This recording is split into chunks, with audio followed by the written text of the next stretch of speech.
ஓம் ஸ்ரீ குருப்பியோ நமஹ. குரு வாழ்க, குருவே துணை. ஸ்ரீ மகா பெரியவா ஆசீர்வாதத்துடன் ஒரு பிராமணர் குடும்ப சூழ்நிலையால் வெளிநாடு போய் சம்பாதிக்க வேண்டியிருந்தது.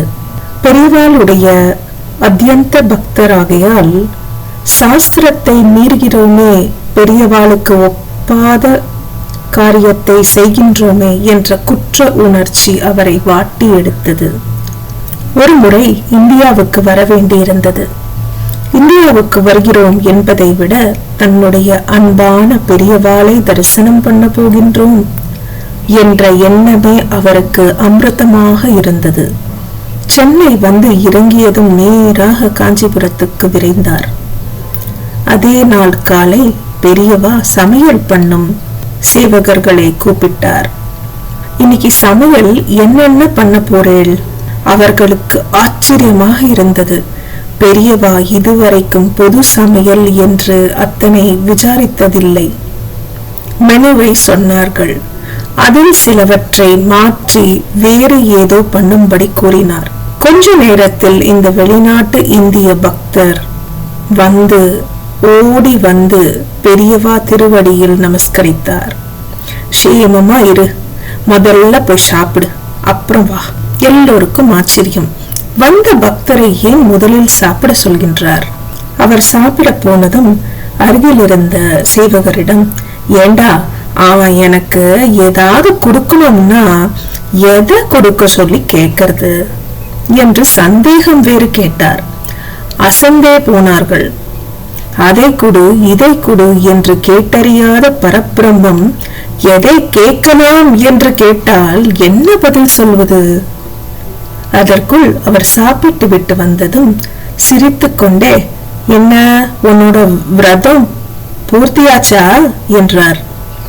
பக்தரின் கண்களோ கரகரவென்று கண்ணீரை பொழிந்தன.